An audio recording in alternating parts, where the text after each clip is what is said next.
Running is a sport for everybody. Running in its core is such a simple sport. Anyone can grab a pair of shoes and go for a run. You can go as slow as you want, or you can go as fast as you want. Over the last couple of years, especially since the pandemic, the popularity of running has grown exponentially. And with that, the technology of running shoes have also boomed. There are more carbon-plated super shoes out there on the market than ever, and there is more variety of shoes than ever. So that begs the question of today's video. What are the different types of running shoes? Which ones should I buy? Which brand should I buy? In this video, we'll go over all the different common types of running shoes, their purpose, their advantages, and the disadvantages. I will also give each type an overall rating based on price, durability, versatility, and necessity. And then I will go over what type of running shoes I would recommend you have, depending on what level of runner you are. And please remember that this is only general advice, and I would recommend that you visit your hometown running store for a more individualized advice for your specific needs. And if you find that this video has helped you out decipher the complexities that are running shoes, please like this video and subscribe to the channel. Now, let's go over the different types of running shoes. In this video, we'll focus on 4 types of running shoes: the daily trainer, speed session or fast day shoes, max cushion or easy day shoes, and the race day shoes. And as you would have seen, there are a number of brands that sell running shoes, with this number growing every single year. These are the most common ones you'll see in your local sports store. My personal favourite brand is Asics, so my preferences and recommendations will naturally lean towards Asics.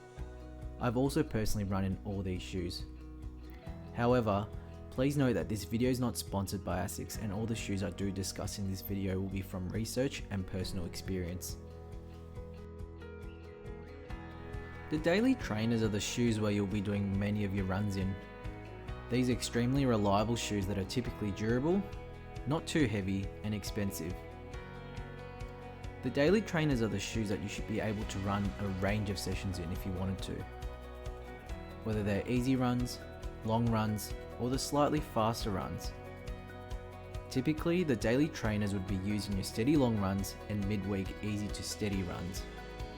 Some great everyday trainers are the Asics Nova Blast 4, the Nike Pegasus 40, the Puma Deviate Nitro 2, and the Adidas Adizero SL. I personally have loved running in the Asics Nova Blast 4. It's lightweight and responsive when needed, yet it provides great support and cushioning on my feet. In terms of rating the daily trainer, I'll give it a 4.5 for price, 4.5 for durability, and 5 for versatility, and 5 for necessity. The daily trainer is a shoe that everyone needs to have in their rotation. They're typically on the cheaper side of running shoes, whilst giving you a ton of miles with the versatility to run all sorts of sessions in them. These are an absolute must. Next, we'll take a look at the Max Cushion shoes. I swear every year the Max Cushion shoes get thicker and thicker and look more like fluffy clouds rather than running shoes. As the name suggests, the Max Cushion shoes provide the most cushioning for your feet. They are typically heavier than most running shoes and aren't very responsive if you want to pick up any pace in them. These are used for your midweek easy runs, or if you want to go for an easy long run. Some examples of Max Cushion shoes are the Asics Nimbus 26, the Hoka Bondi 8s, the Nike Invincible 3, and the New Balance Fresh Foam 1080s. All these options are great for those runs where your legs are feeling tired, heavy, and a little bit sore, and you just want to go for a slow shuffle. For the rating of these shoes, I'll give them a 3.5 for price, 5 for durability, 3 for versatility, and 3 for necessity. The Max Cushion shoes are typically more expensive than your daily trainers, but these shoes will last you a very long time. They are, however, less versatile than the daily trainers, as they are only really good for those easy runs. They definitely have a place in the running shoe rotation, but if you're not in the market to own multiple shoes, you can also do your easy runs in your daily trainers without having to own a pair of Max Cushion shoes. Next, we will take a look at the Speed Day shoes.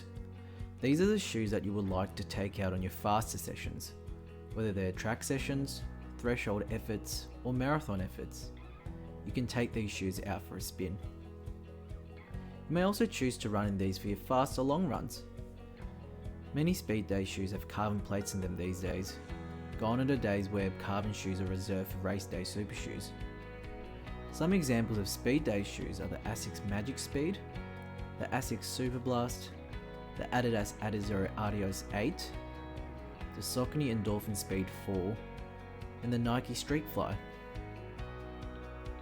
Whether you choose shoes with or without carbon plates, these shoes are extremely light and very responsive if you want to take the speed up a notch.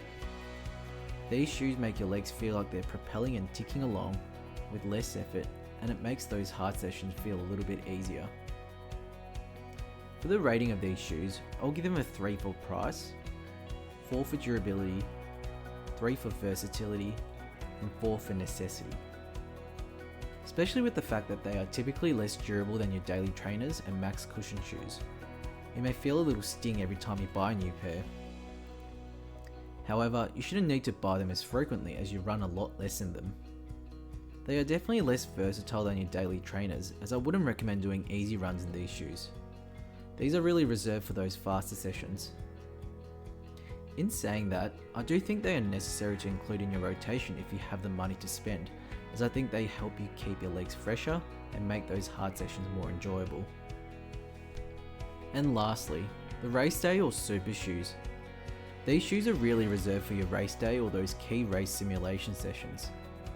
These are typically your lightest and fastest shoes, and they will most certainly all have carbon plates or equivalent plates to help the propulsion in your running. The race shoe that you select will mainly depend on the distance of the race. In saying this, I think most of the racing shoes that are available will be applicable to 5k all the way to the marathon distance. The only exception to this will be the Adidas Takumi Sen 10, where I wouldn't recommend people run more than 10k race. Some other examples of race day shoes are the Asics Metaspeed Paris Edge or Sky, the Adidas Adizero Adios Pro 3, the Nike Alphafly 3, and the Saucony Endorphin Elite. Any of these options will help you reach that racing goal that you have, but keep in mind that many of these racing shoes have different fits, so if you have wider feet, some of these options may not be best fit for you. Now for the rating of these shoes, I'll give them a 1.5 for price, 3 for durability, 2.5 for versatility, and 4 for necessity. These shoes are going to be the most expensive shoes you will buy in your shoe rotation. The racing shoes also typically are less durable compared to any of the shoes that we've talked about in this video. Some racing shoes will only last you as long as one race, like the Adidas Adizero Adios Pro Evo 1. This is obvious an anomaly, but most racing shoes will start to wear it after a few hundred kilometers. And as the name suggests, these shoes are not very versatile either. These are really only reserved for those big races and maybe some key race pace sessions.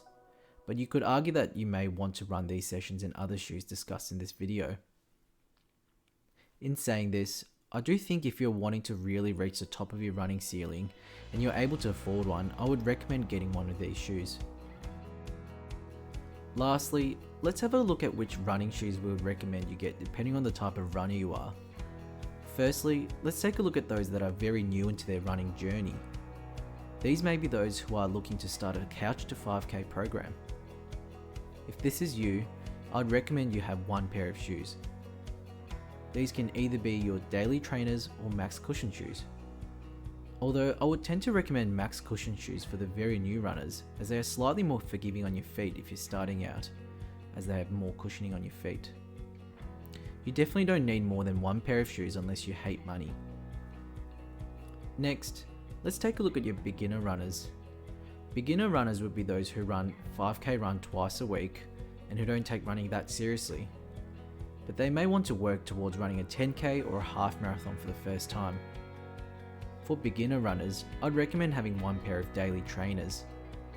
And as I've discussed in this video, these are extremely versatile where you can take them for a slow shuffle if you want to, but you can also take them for those sessions where you want to pick up the pace.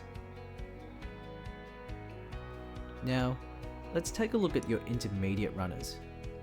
Intermediate runners are those that may run 3, maybe 4 times a week. You may be running around 3 hours 30 minutes for a marathon or slower. So as an intermediate runner, you're starting to run a range of slow, fast and long sessions, and are starting to run quite a bit during the week. If this is you, I would recommend you have 2 or 3 pairs of shoes in your rotation. You can use your daily trainers to run the easy and long runs, and you can use a speed session shoes for your fast sessions, faster long runs, and your race.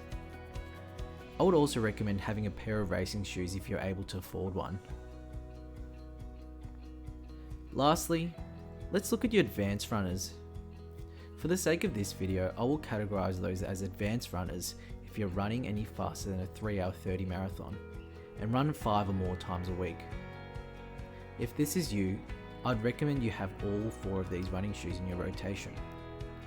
I tend to find that it keeps your training more interesting and keeps the foam on your running shoes fresh and gives them time to recover from your sessions.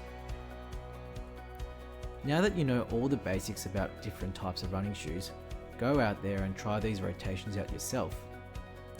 If you found this video helpful, please don't forget to like, comment and subscribe if you want to learn more about running.